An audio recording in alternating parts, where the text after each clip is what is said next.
You're listening to the Clearcreek Resources Podcast from Clearcreek Community Church. To hear more, check out clearcreekresources.org. All right, welcome to the Clearcreek Forum. My name is Ryan Leighton. I'm the director of our spiritual formation and also campus pastor for this campus, the Egret Bay campus. And so we do these forums. We've done two of them already. This is our third forum. And the idea is for us to do these once or twice a year to be able to dig deeper into certain topics. They have been over sermon series that we've been doing, but they're not always going to be that way. Sometimes we've brought in somebody. Sometimes we've done somebody in-house, like tonight is one of those. So really the format for tonight is this. We're going to hear from our speaker for a while. I don't know how long he's going to go. He doesn't know how long he's going to go.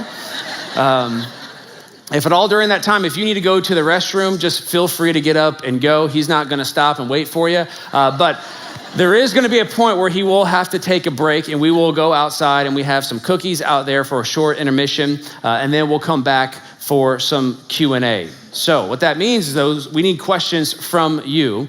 So at any point tonight, as you're hearing him talk up front, you can send us in your questions. If you go to slido.com and put in the keyword end times, or if you just snap that QR code, it takes you right there and you can put in your questions. Now, if you're listening and you're thinking, I don't have any questions, still, I want you to go there because you can read the other questions that other people are posting and you can upvote them so that way we'll be able to actually see that question come up to the top and more likely to try to entertain those questions. Now, we're not going to be able to get to every single question. We'll try to do as many as we can, but I know at the end we're going to have a list of questions that we cannot address in this setting, and so we're going to find some other ways to do that, maybe a Clearcreek Resources podcast or articles, different content following this event. So make sure you put your questions on there. We'll do our best to get those answered.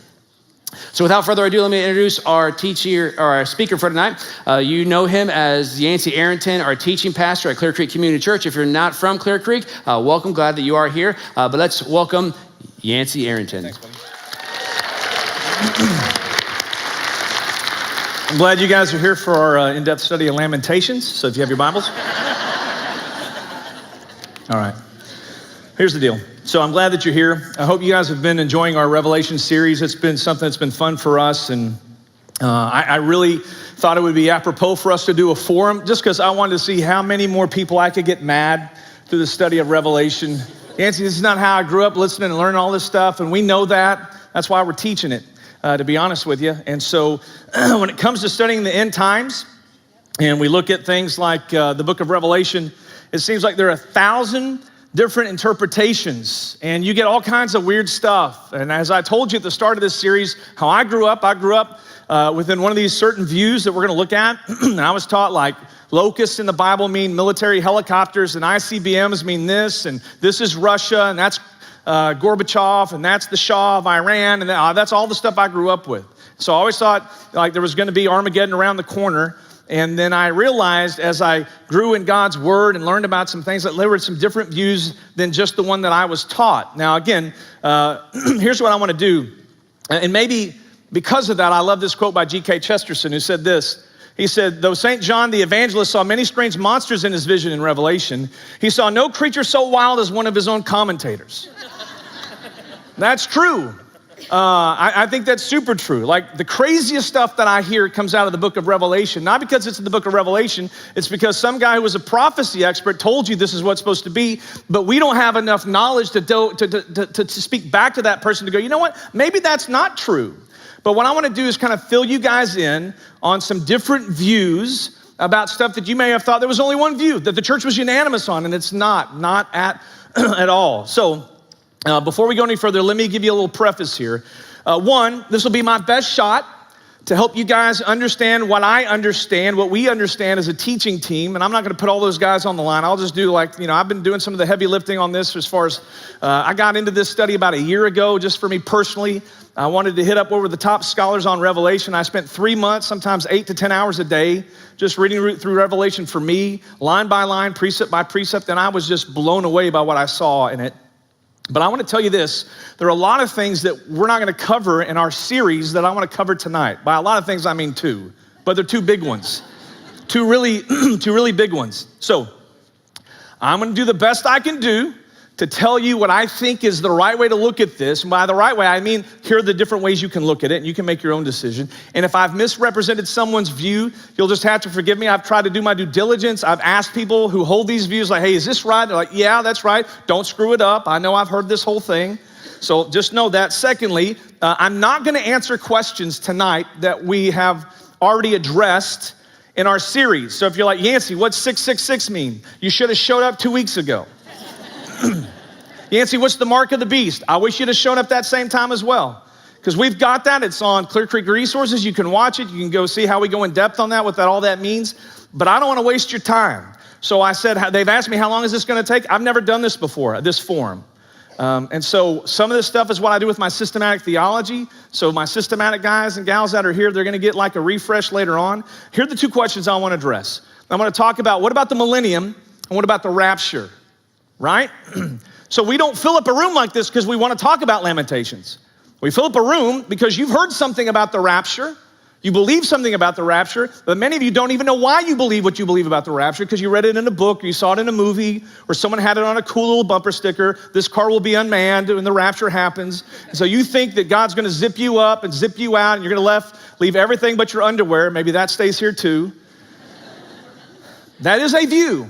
But did you know it's not the only view? We're going to get into all that. So here's what I want to do. You'll have to excuse me. My throat's a little parched because I already preached twice this morning, and so I'll be drinking a lot of water here. Let's talk about the millennium because we're not going to get to talk a lot about it in our series. Where's Bruce? Bruce, where are you? Where's Bruce? Did he leave? Oh, he's back in the back. Bruce, you're doing Revelation 20, is that right? Okay, so Bruce is going to tell you all you need to know about the millennium. But what he doesn't cover, I need to cover tonight because there's a lot of stuff in Revelation 20 that he's got to get to that's actually beyond the millennium. Now, what's the millennium about? Well, here we go. Let me start off with what I would say as we talk about it. Now, if you don't have notes, if you're not taking notes, that's great. I'm sure all this is going to absorb in your brain, but have fun. I'm going to start off with the quotation from a guy I really respect named Grant Goldsworthy. He's written a lot of books. He's a professor of Old Testament biblical theology and hermeneutics at Moore College in Sydney, Australia. He's a globally respected theologian. And when it comes to entering dialogue about the millennium, here's what he has to say. He says, the millennium is not the central theme of Revelation. Can I repeat that?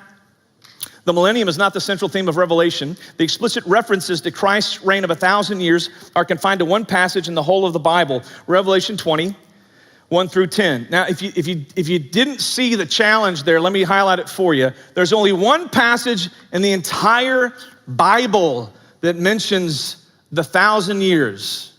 Now, here's what you need to know. They taught us this even when I was like a little kid in student ministry. You never build an entire doctrine off of one verse in the Bible. You never build an entire system of belief off of one section in all the scriptures. Period. If you can help it, you don't want to do that. So what do? You have to look at the rest of the other scriptures that speak about what you believe about the millennium and hope that you can put those pieces together. Sometimes you can't. But if you have one passage saying this and another passage saying that and they seem to conflict, but then you have 4 passages saying this and one passage saying the opposite, you usually go with the 4 passages to interpret the one instead of the one to interpret the rest of them. Y'all follow me? So that's part of the process here. It's not to say that the millennium is unimportant. It is. It's just not the essence of Revelation. In fact, I just said Bruce is doing this sermon on Revelation 20. You'll never hear about the millennium again. You haven't heard about it yet. He'll do that message. You won't hear about it again for the rest because the Bible speaks nothing about it. Even in Revelation, it's just this passage. And yet this passage has been a conundrum for Christians for literally millennia. So let's look at the passage. If you have a Bible, you might want to look at this yourself, make your own notations, do whatever you want to do. Write it in ink on your forearm, however you want it. Revelation 20, we'll look at the first 3 verses. Then I saw an angel coming down from heaven, holding in his hand the key to the bottomless pit and a great chain. And he seized the dragon, that ancient serpent who is the devil and Satan, and bound him for 1,000 years. And he threw him into the pit, and he shut it, and he sealed it over him so that he might not deceive the nations any longer until the 1,000 years were ended. And after that, he must be released for a little while. Now, here's what Alan Bandy, professor of New Testament, who's at Greek at OBU. Any Oklahoma people out here? I know I got two of them. We got an elder out there. So this guy's out of Oklahoma Baptist. I think he gets to the heart of the debate when he says this. The critical question is whether this age, what we're living in right now, will issue immediately into the final eternal state, that's called the golden age, or whether a further intermediary stage of the eschatological kingdom, a silver age, lies between. And you're like, Yancey, I have no idea what that guy just said there.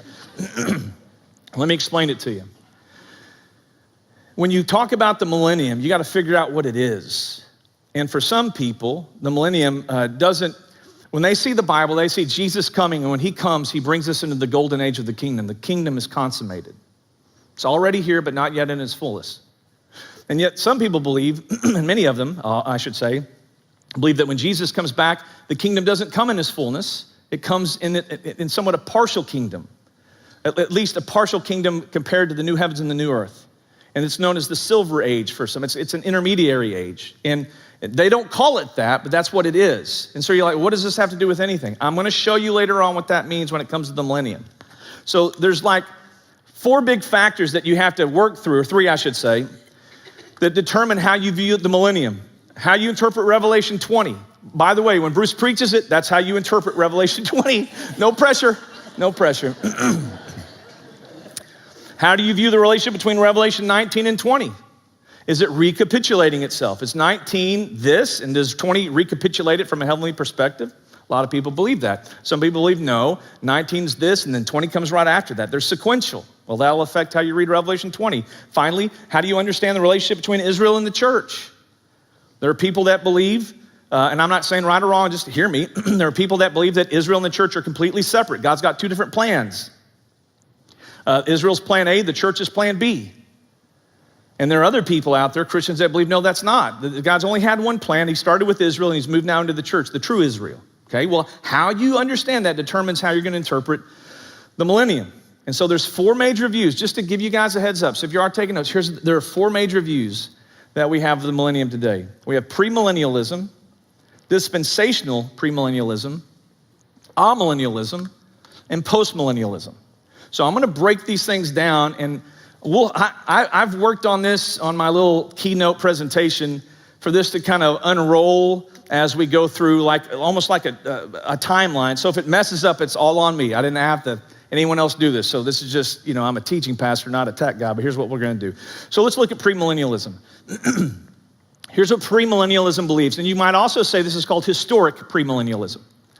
So the idea is this: we're in the church age. Jesus comes, he dies, he rises from the dead, he ascends, and that begins the church age. After the church age, you have the tribulation. Okay, so you have this period of time. Premillennialists, some of them believe it's just 7 years. Some of them believe it's an indeterminate amount of time. But they all believe that there is a tribulation that's not associated with the church age. It's separate from that, but the church is still in it. So notice, I'm trying to give you kind of the points of each one of these views so you'll know in your head what this is all about. So the church actually endures the tribulation, and then after the tribulation, Jesus returns.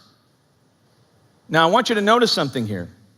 When they use the term, when a premillennialist uses the term rapture, what they're saying is they're being caught up with Jesus. I think this will work. There we go. Now, if you're watching this on live stream or on video, you're not seeing anything I'm doing. You just paid the price for not being here. All right, so on the screen that I'm pointing to with my laser pointer, you would see it right here. But right there, y'all, that is what's known as the rapture for a lot of people. So what they believe is the rapture, how premillennialists would understand it is this. We get caught up with Jesus right here. We don't go anywhere north.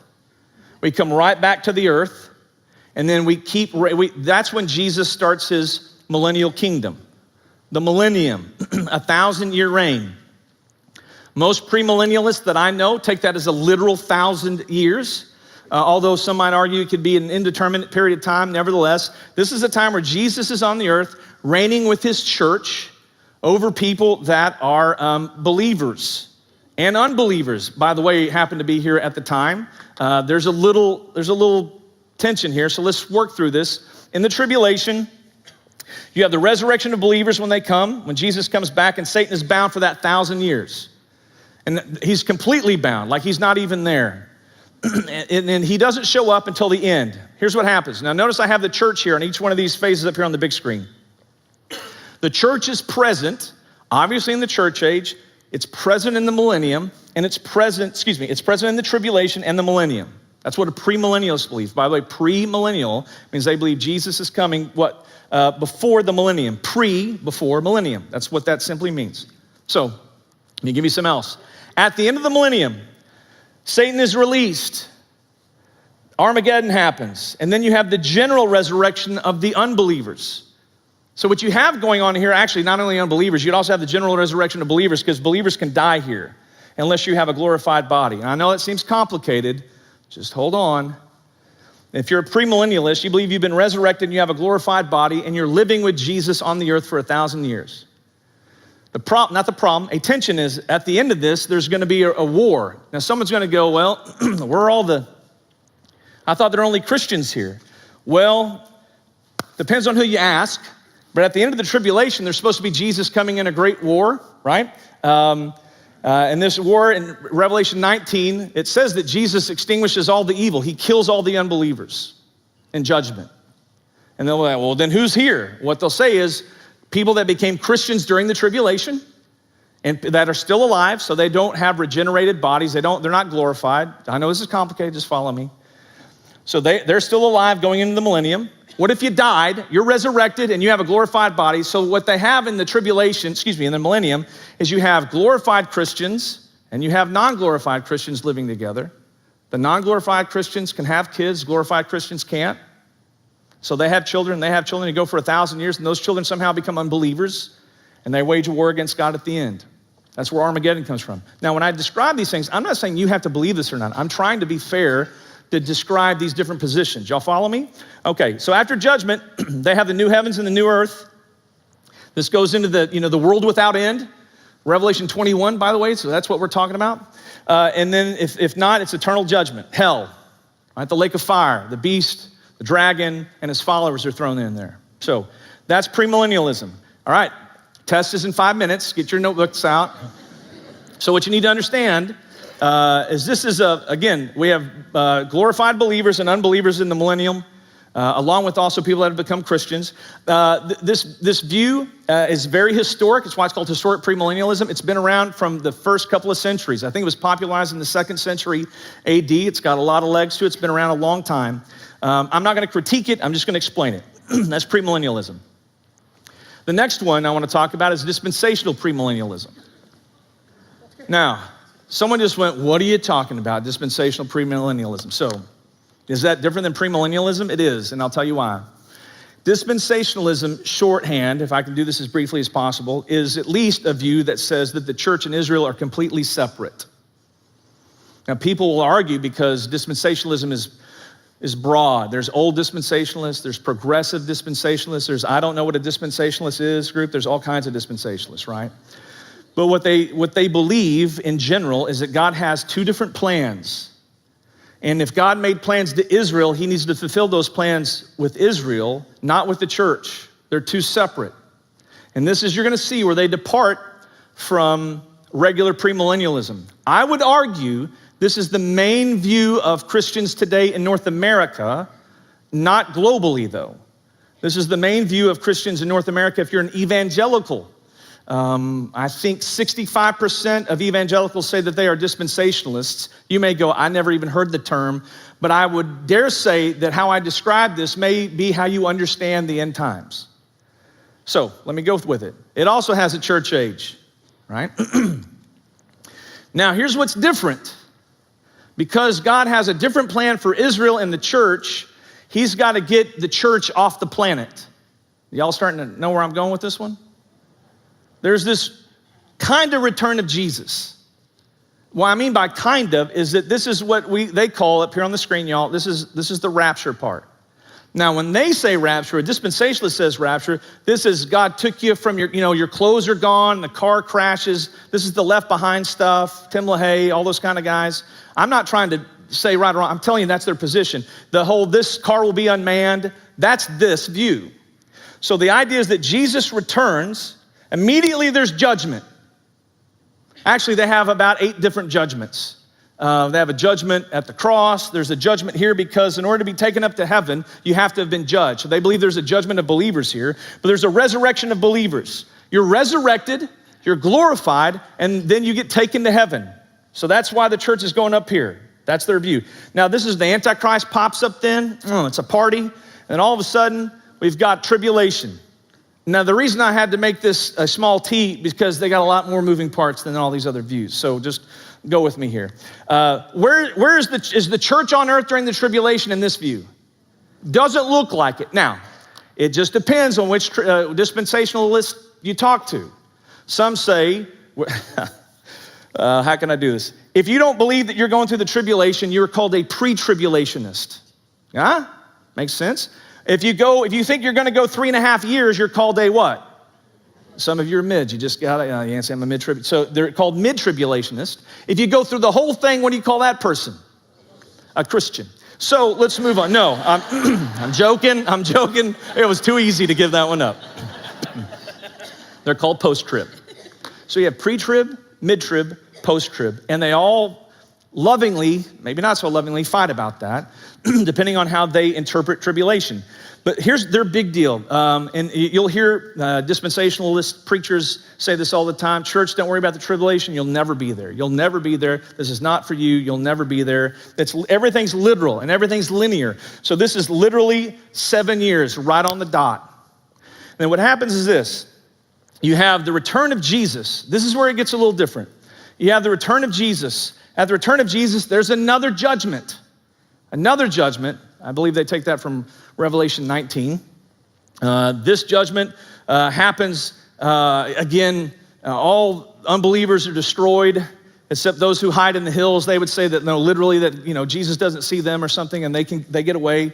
I'm not trying to be facetious. I'm trying to tell you how they would explain it. Satan's bound here, much like that we see in historic premillennialism. And here's the difference. In the millennium, I'm going to show you something here. What's the millennium like? It's a 1,000-year reign of Jesus, but it's an explicitly Jewish kingdom. Why? Where's the church? Church is in heaven. So here's what I've tried to share with you guys as we see where the church is. The church is on earth during the church age. Jesus raptures secretly, and that's why this is outlined where it's kind of like you can't really, it's a secret rapture. No one knows it's coming. No one sees anything. This is, it's just a mystery. Everyone's gone. These guys zip up here. Sorry, I'm not trying to be trite about it. They go to heaven. They're up there with Jesus. There is some debate about how much amongst dispensationalists, how much is the church involved in the millennium?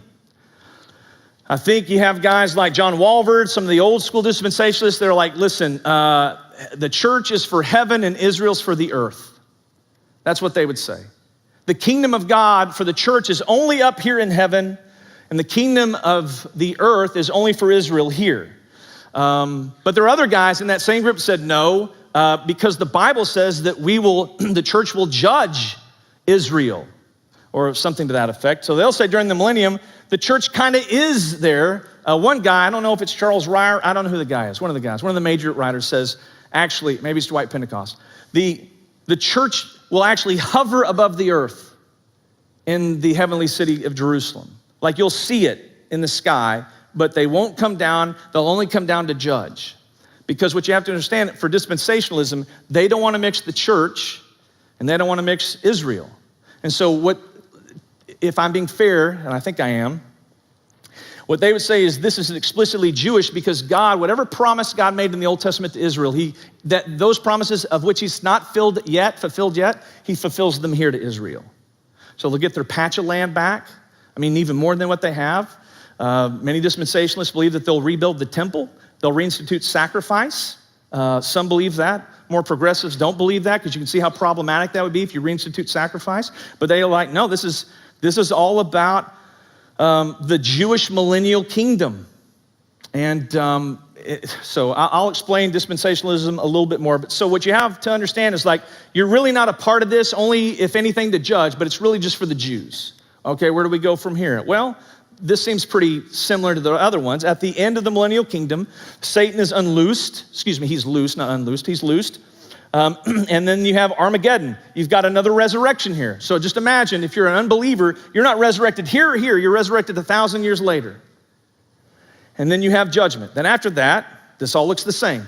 The dispensational premillennialists also have a new heavens and a new earth and the eternal judgment. Now the church comes back for sure here, and it's Christian, whether they be Jewish Christian or Gentile Christian, all one family in Christ. We inherit the new heavens and the new earth. That's not what happens here, though, okay? All right. I can't wait to give you a test on this. So again, any promise that was made in the Old Testament that was not yet fulfilled, at least how they define not being fulfilled, gets fulfilled here for Israel. So what you have to maybe understand for a dispensational perspective is, again, this is God's plan A, and we're plan B. Now, they may not like that language. That's language I heard from dispensationalists when I was taught under dispensational teaching. And so they may not like that. That's actually what I heard when I was kind of growing up in some of this stuff. So again, not right or wrong, just trying to explain to you how they view that. So passages like Isaiah 65, Ezekiel 40 through 48, where it talks about the lion or the wolf lays down with the lamb, they say that that's all here. So that being said, that's dispensational premillennialism. We're going to come back to dispensationalism because, as you might see, they have a very unique view of the rapture that you're going to find out no other millennial view has. And yet it's the view that everyone believes. So I want to push back on you a little bit here. Watch this. Amillennialism. What's amillennialism? Amillennialism is it's rather popular denominations like Presbyterians or Anglicans and Eastern Orthodox and Lutherans. This is kind of, if you grew up in those traditions. I didn't. I had a little Anglicanism, but for the most part, I didn't know anything about this. If you come from those traditions, this is probably what you were taught. You believe this, or this is what an amillennialist believes. It's really a bad term. What does mean? If you're amoral, yeah, you don't have any morals. You're kind of they say amoral. You're not plus or minus.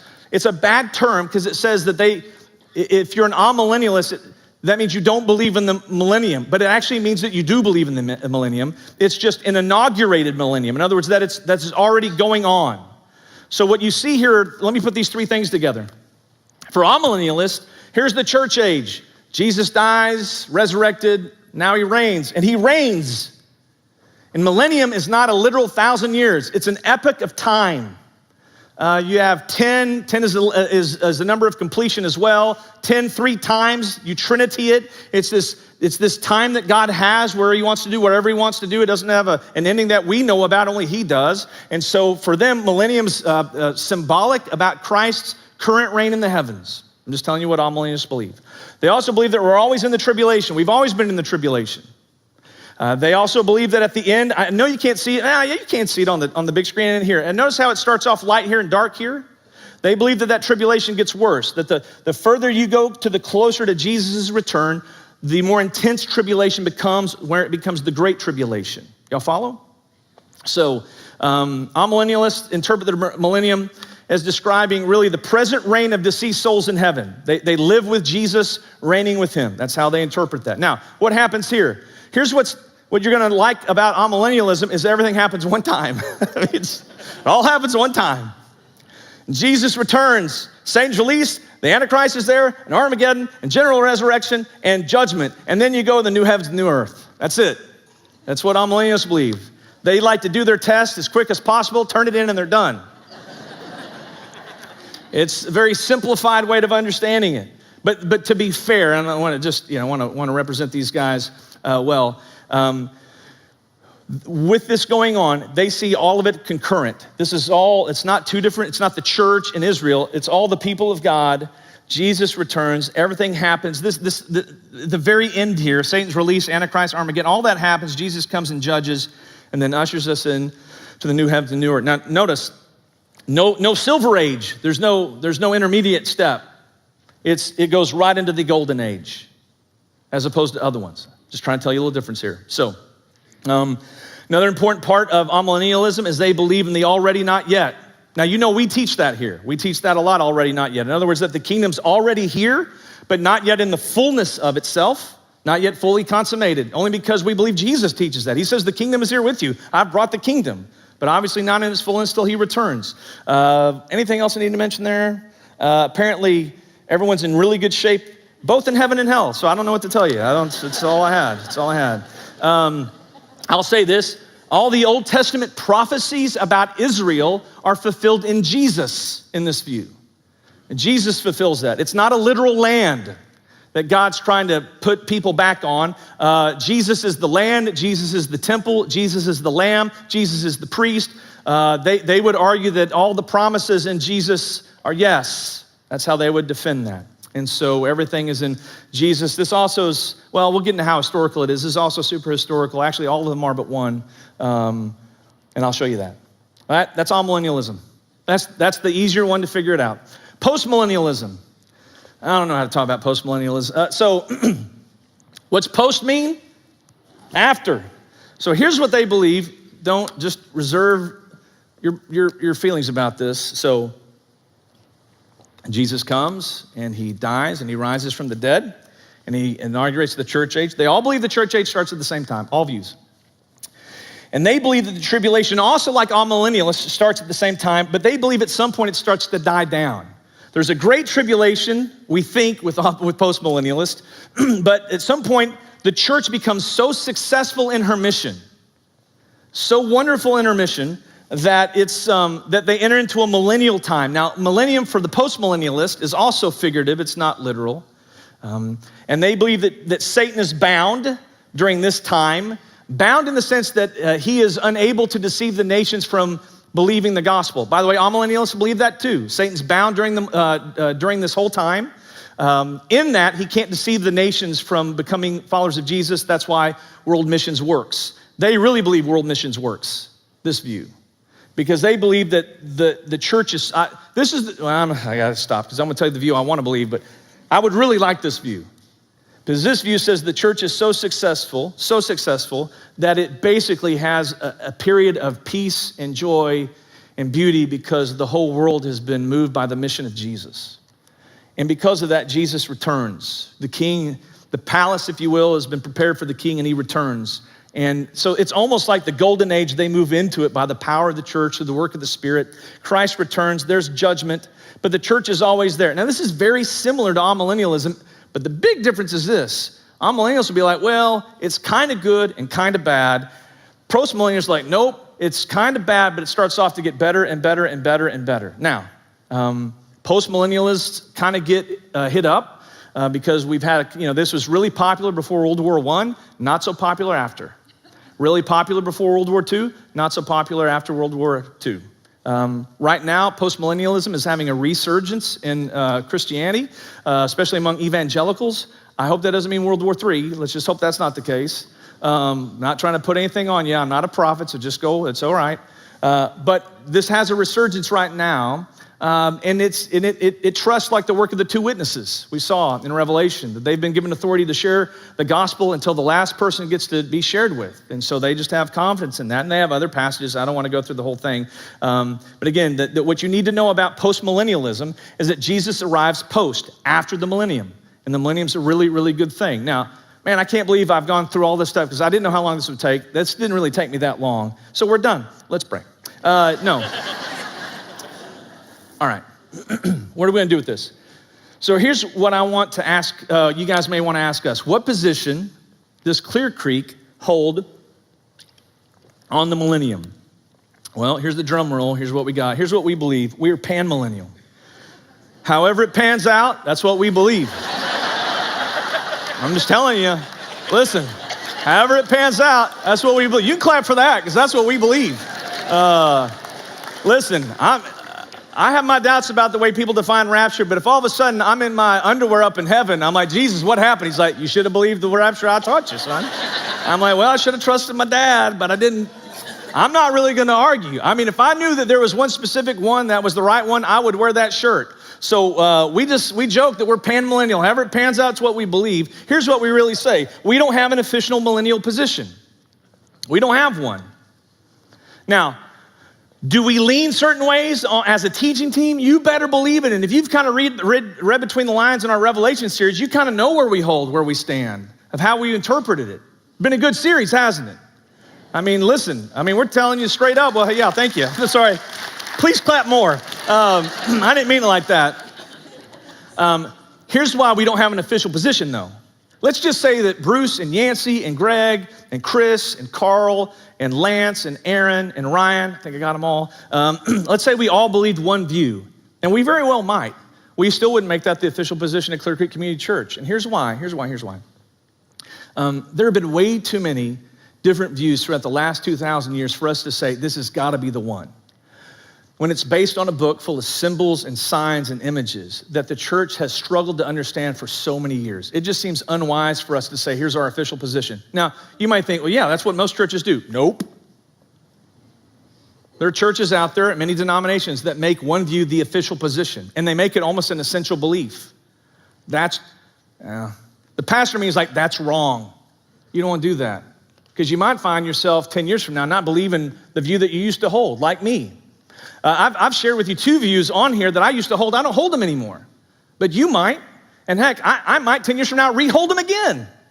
But the reason that we don't hold this as an official position is because we feel like in good standing with the church historic, there's just been too many good Christians with too many good arguments for all these different sides. So if that bums you out, like, Nancy, I was hoping for post. I was too, but I can't pull that one yet. Here's what, let me give you Justin Martyr, one of the first early church fathers. I mean, the guy lived around 100 AD. This guy knew people who knew Jesus. Here's what he says. I admitted to you formally that I and many others are of this opinion. He's a premillennialist, right? So he's like, I hold this view, and I believe that such will take place. So I want you to know, guys, you know what view I hold is what Martyr's saying.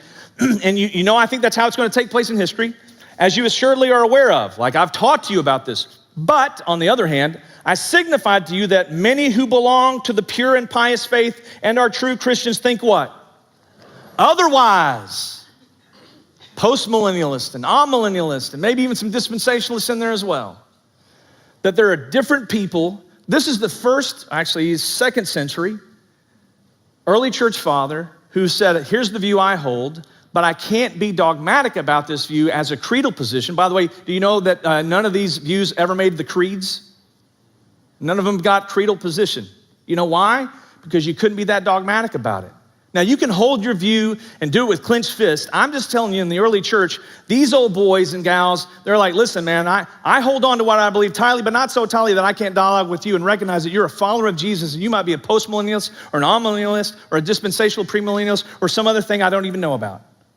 That's how they viewed that, and that's how we view that as well. So we're not gonna, if the early church didn't find consensus on this, and it never made a church creed at Clearcreek, we're just gonna see how it all pans out and go with what we know. And we have convictions about where we think this is, but if you're gonna ask us like, no, what does Clearcreek believe? On paper, here's what we believe. We believe that Jesus' return will be visible, corporal, glorious, and imminent. That's what we believe. That's what we believe. Well, I mean, that's what we believe. So, by the way, you can take any one of those other views and say the same thing. So you need to hear this from me. Jesus is coming and we will see him coming. It will be a bodily coming. It will be an amazingly glorious coming, and it's coming. It's imminent. It can come anytime. That's what we believe at Clearcreek Community Church. And so with that being said, I'm done forever talking about the millennium. No, I'm not. So those are the views of the millennium. And we're going to get to some Q&A, but I want to tell you that if you have a view of a millennium, that means you have a view of this next thing. You have a view of the rapture. You have a view of the rapture. Now, let me tell you this, boys and girls. What most North American evangelicals believe is incredibly uniform. And what I want to show you is not an attempt to convince you to believe something differently. I want to just tell you where your beliefs come from, because you might be surprised about where your beliefs come from. And for those who believe the rapture is the moment when Jesus, secretly snatches you away, which is the predominant view, the secret rapture theory is what it's called. If you believe that, God bless you. So I want you to hear that. No one ever teaches this stuff. This is what drives me nuts. And I wanted to use this forum to finally tell you guys where this stuff comes from. And you can still hold to whatever you want to hold. But let me give you a little history lesson here, all right? It all starts back, I feel like I'm an old-time grandpa. It all starts back in the 19th century with a man named John Nelson Darby. John Nelson Darby was a Plymouth Brethren, got kicked out of his church because he had some really different views. By different, I mean weird views about the church. He got kind of booted out. And there's a rumor that a woman or a young girl told him that she had this vision about how history was broken up into these different periods that she called dispensations, they called dispensations. And Darby's known as the father of dispensationalism. It's a hermeneutical system. Wow, that's a big fancy word. It's a way people interpret the Bible that sought to divide biblical history into different eras or dispensations. That's not new, by the way. He wasn't the first guy to do that. People have divided the Bible into different eras, different dispensations, all throughout really the church age. The early church fathers do it. We do it when we talk about Old Covenant and New Covenant. That's it. We've talked about two eras or dispensations. But here's the difference with Darby. Darby believed that Israel had a different plan, and I told you this earlier, than the church did. And there was a strong difference between Israel and the church. And so what he promoted was this idea that Israel and the church had a parallel but separate roles. So they had two different tracks. Once Jesus came, Jesus comes to a dispensationalist. Darby would teach that Jesus came to the Jews. They rejected him and said, I'm done with you guys. I'm going to go to these guys, the Goyim, the Gentiles, and we're doing a different plan. And so, why I mean different is they're separate plans. So, for example, a dispensationalist would read the Sermon on the Mount, Matthew 5-7. Blessed are the poor, blessed are the meek. When you pray, do this. When you don't, they would say that's not for Christians. That's for Jews under the Old Testament law. In fact, all of the New Testament, for the most part, is not for Christians. By the way, I mean the Gospels, I should say, until Jesus dies. And from Acts on, that's pretty much for the Gentiles. Now you're like, I've never heard that. I know you've probably, maybe you have heard that. By the way, if you have a Ryrie study Bible, I'm not going to ask you to raise your hand, or a Scofield study Bible, that's what it says.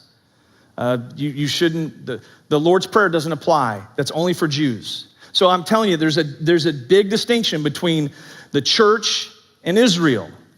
And Darby also popularized the idea that because of that, the church would be raptured or snatched away just prior to what they call, it's not they, it's the Bible says, the 70th week of Daniel. That's their big deal, 70th week of Daniel. And the 70th week of Daniel, that's inaugurated when Jesus raptures the church, and this would be a secret coming. No one's gonna hear about it, you're not gonna see it, and this is the stuff that got popularized.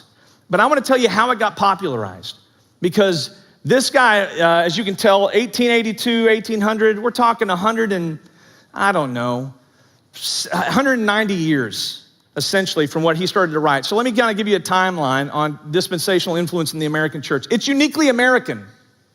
It's uniquely American. John Nelson Darby influenced a guy named C.I. Scofield. Anyone ever heard of a Scofield reference Bible? It's okay. I've got one. I mean, it's one of the Bibles I have. I used to use it for study when I was younger, right? He wrote the C.I. Scofield. I got married in Scofield's church in Dallas, Scofield Memorial Church. So I mean, I got roots. I understand some of this stuff. Scofield wrote the Scofield Reference Bible, and it was super popular. And it was super popular in America. Like, remember the NIV came out in the 1970s, and it was like, oh, this is the greatest thing ever? That's akin to what Scofield did back in the 1800s. And so he was influenced highly by the dispensational teaching of Darby, and so he wrote the Scofield Bible, and that's what it looks like, just like that. If it's not like this kind of color, you don't have a real one. I'm joking. That's what the Scofield reference is. So he wrote a Scofield reference Bible, and everyone loved it. And it had a lot of notes in it. But one of the notes that he had in there is like, for example, Sermon on the Mount doesn't apply to you. Lord's Supper, the Lord's Prayer doesn't, because this is for Israel. So he was teaching dispensationalism in it, right? Because he believed it. That's fair. That's what he wanted to do. But what happened is that Scofield reference Bible, Scofield influenced two other guys. They became somewhat, not his disciples, but kind of his fanboys, if you will. A guy named Dwight L. Moody. Anyone remember Dwight Moody? Dwight Moody was a famous evangelist. And then another guy named Lewis Sperry Schaefer. These guys loved the Scofield Reference Bible, were influenced highly by Scofield, and so they went on to found two prestigious learning institutions back in the day. D.L. Moody founded the Moody Bible Institute. Figures, it's because it's his name, Moody Bible. Good place. I have friends that went there. We have staff people that have been there, so we're not dogging Moody Bible. I just want you to understand. He founded that place, and it was a huge dispensational kind kind of center point for a lot of people. And then Louis Sperry Schaefer founded Dallas Theological Seminary. We got guys on our staff that are DTS guys. I'm great. DTS is a great school. But what you need to understand is they're highly dispensational. Now, why would that be important? Because I want to show you the people they produced. They produced these people. Now, I say these people, I don't mean these people. I just mean these people. Okay? I need you to hear that. Yancey he called out Chuck Swindoll. No, I didn't. I just simply said Chuck Swindoll came out of this. He's the former president, chancellor of DTS. He's a DTS guy. Chuck Swindoll, John MacArthur, David Jeremiah, Charles Stanley. These guys, what they did initially is they were very popular on the radio. Anyone ever listen to them growing up? I did. I listened to those guys. I'm not dogging them. Dude, Chuck Swindoll can preach. John MacArthur can go verse by verse. Charles Stanley, didn't listen to him that much. So I'm just saying they were influential. In the 80s, they got generations of Christians to listen to them. Some of you are a part of the cassette ministries way back in the 80s. Come on now. Cassette ministry. Oh my gosh. I probably listened to 1,000 cassettes of John MacArthur from Grace to You. Okay? So here you have, I would argue, primarily people that wrote books. Now you have Billy Graham of all people. He's kind of the rock star of them all. Charles Ryrie, the Ryrie Study Bible. I have a Ryrie Study Bible. Tim LaHaye, he wrote, Left Behind. Hal Lindsey, my dad loved Hal Lindsey. He read Late Great Planet Earth. I read a couple of those books because Dad would feed to me like, this is the truth, son, you better read it. So I would read those books, right? And then on these last guys down here, you have Dave Breeze and Jack Vanapee. These are the guys that are on like religious TV. You see them on TV. Well, you don't see, I think Mr. Vanapee died a few years ago. Dave Breeze, I don't know if he's still alive, but these are the people that you see on TV. So notice you have radio, books, and television. They owned it. They owned it. In fact, you see a lot of these guys on today. They owned multimedia back. They were on to multimedia before the internet ever came around. And they influenced generations upon generations upon generations of people to believe dispensational theology. Now again, I'm not saying right or wrong. I'm just telling you, this is why 65% of evangelicals identify as dispensationalists. Because these men, primarily men, influenced a whole generation of American Christians. Now, what my only thing that I want to put before you is, if these people influenced you, you got to understand they're all in the same camp. All of them are in the same camp. All of them are in the same camp. So let me give you a perspective historically what this looks like in the history of the church, just to give you a little idea. Here's the history of the church from 100 to 2000. Let me show you how much Amillennialism and Pre-Millennialism and Post-Millennialism has been around. It's been around the entire time. You know how long dispensationalism has been around? That long. I'm not saying right, I'm not saying wrong. I'm saying they're the new kids on the block because it started with Darby. They're only this old. They're not this old. Now, that may mean nothing to you, but I want you to understand, here, and I'll say this one more time. You can believe at Clearcreek, we're open-handed about this, any millennial view that you want. But the millennial view that you hold will determine what you believe about the rapture, okay? And if you believe in a secret coming, that's fine. You just need to know that's not even talked about for the major part of 2,000 years. For 1,800 years, no one knew anything about a secret rapture.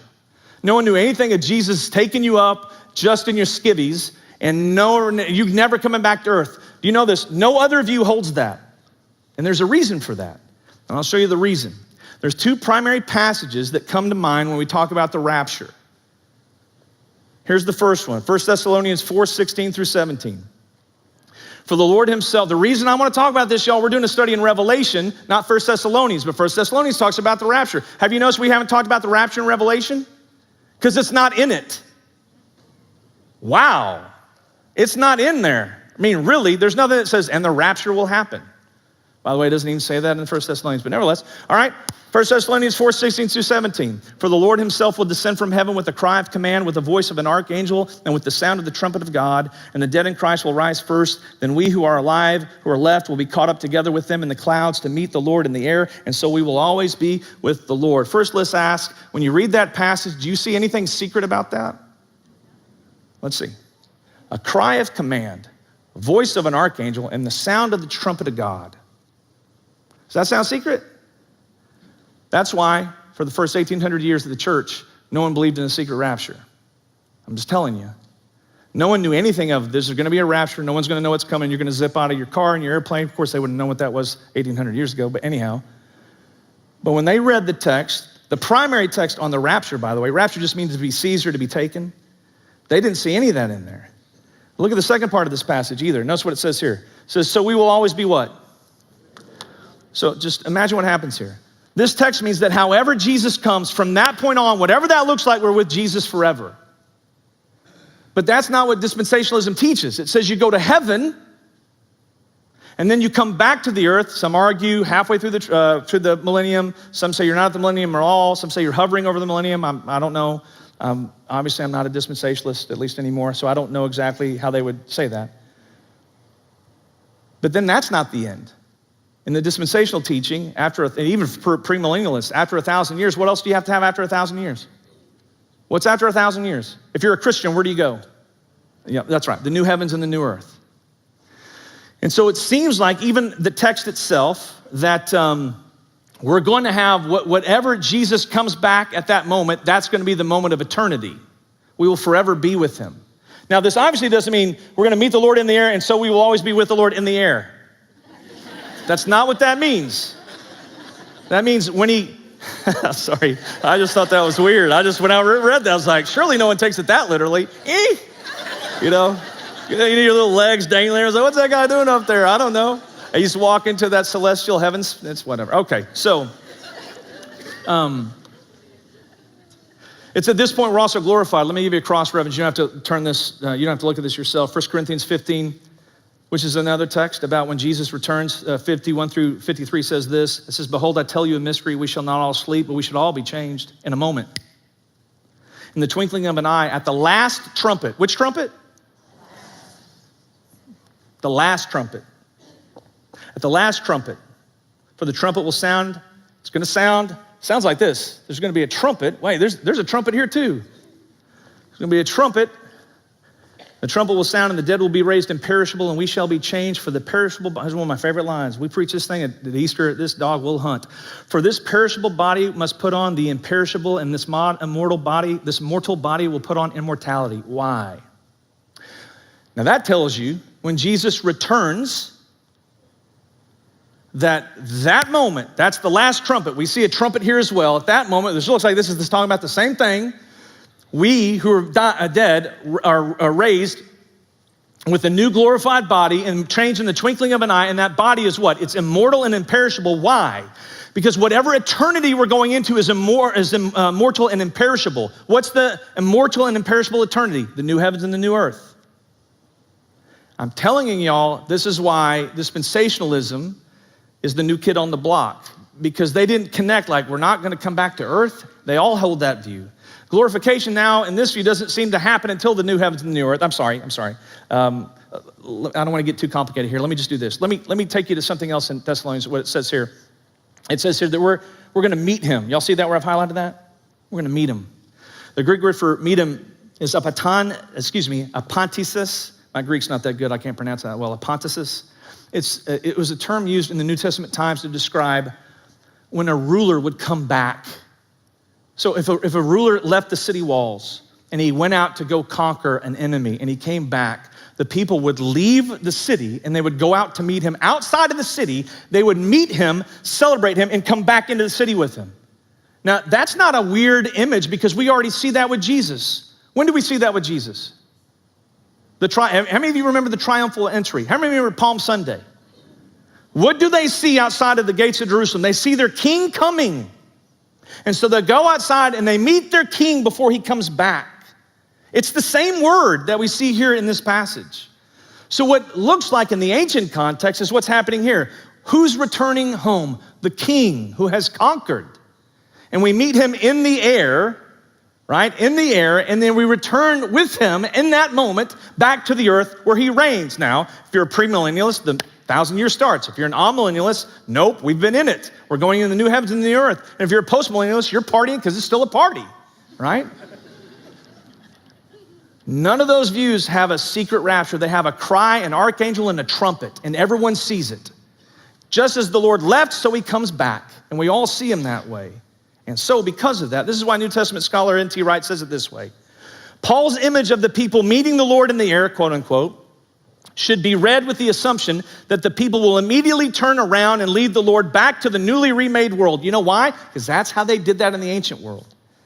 Paul's mixed metaphors of trumpets blowing, we've seen that, and living beings being snatched into heaven to meet the Lord are not to be understood as literal truth, as the Left Behind series suggests, but as a vivid and biblically elusive description of the great transformation of the present world in which he speaks elsewhere. Now, obviously I've shown my hand, that's what I believe as well, but I want you to take a look at another important passage that correlates with this.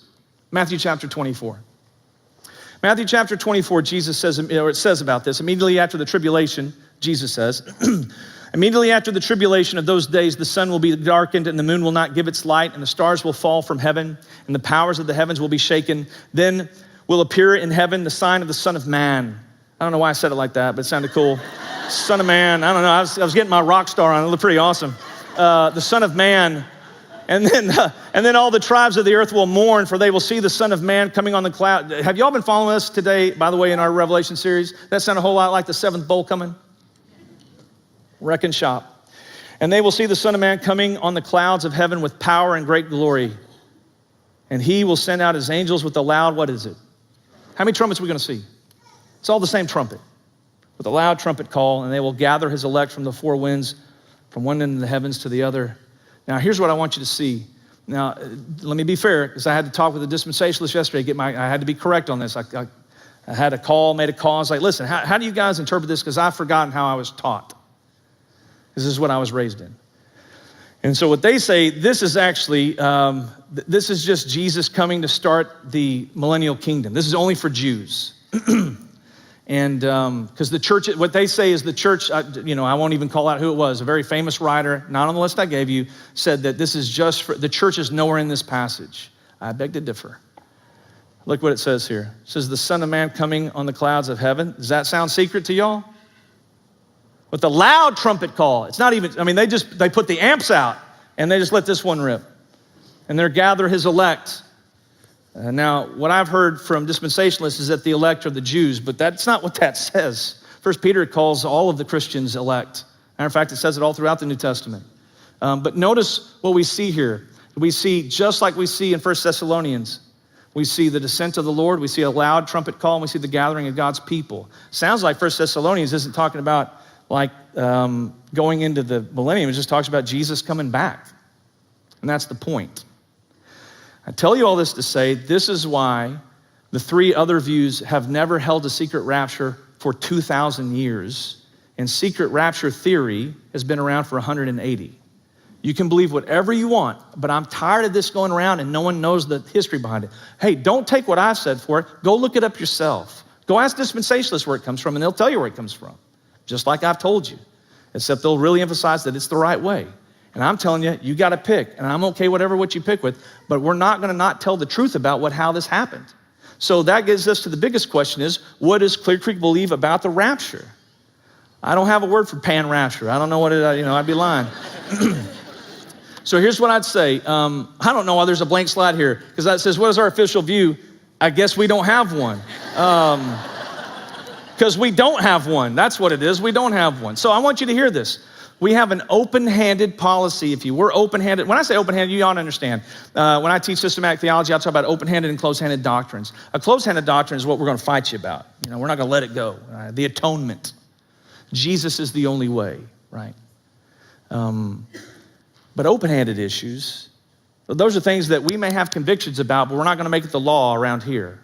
And so the rapture is one of those things. So I'd be lying if I told you the teaching team doesn't have a certain view. You obviously hear in the way that I'm talking that I don't subscribe to the secret rapture view anymore. I don't. But if you do, I'm totally down. Here's what you need to understand. At Clearcreek, you can be, I don't know how they put them all together. You can be a dispensational, mid-trib, post, drugs, whatever you be whatever you want to be, and we're going to love you. Because in the end, I will tell you this, if Jesus snatches me secretly, I'm not going to argue about it. And I bet you wouldn't either. You just don't want to be left behind, right? That's the whole point. So, but I wanted to do that. So here's what we got. I think I've done this for an hour. We have the Millennium. We've covered the Rapture. Let me give you some resources that I think can be helpful for you guys.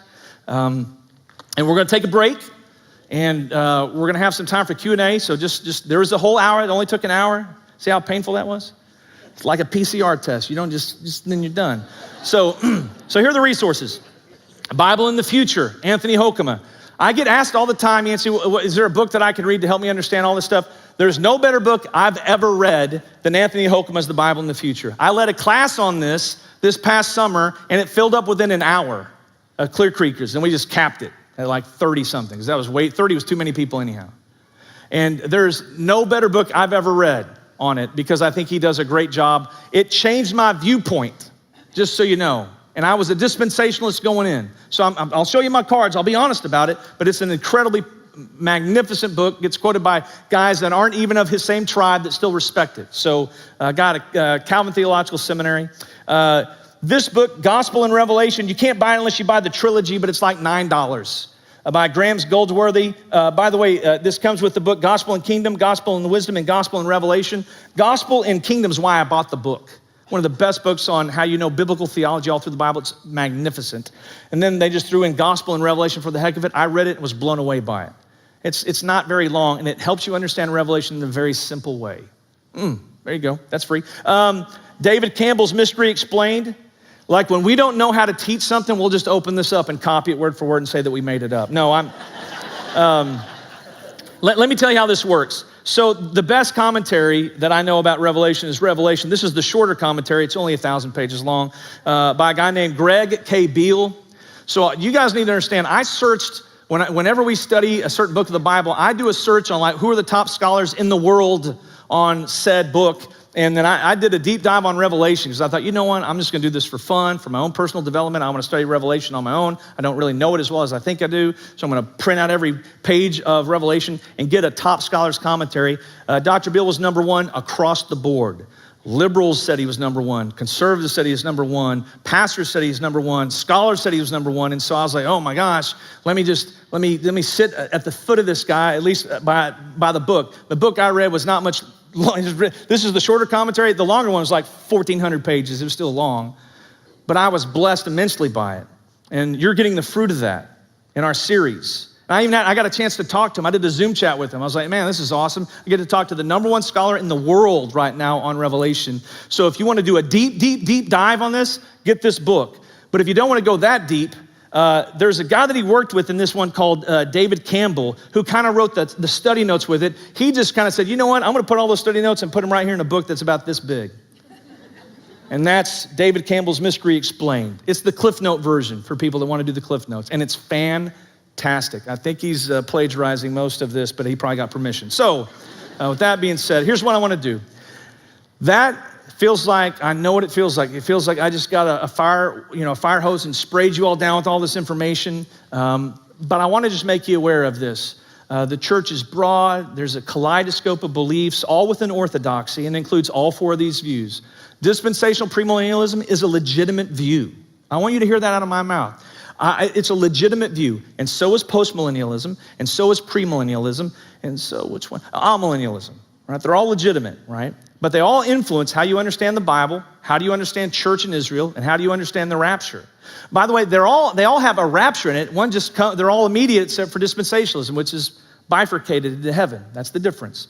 So with that being said, here's what I want us to do. As a sign of our solidarity and the fact that you get to go a little early to get your coffee and dessert, I'd love for us to stand and read this together because this is the end of Revelation. Not for our series, but for this, so we can affirm this. What I was going to do is divvy you all up. So I want the Amillennialists here, the priests here, and I was going to give you some swords, and we're going to fight it out.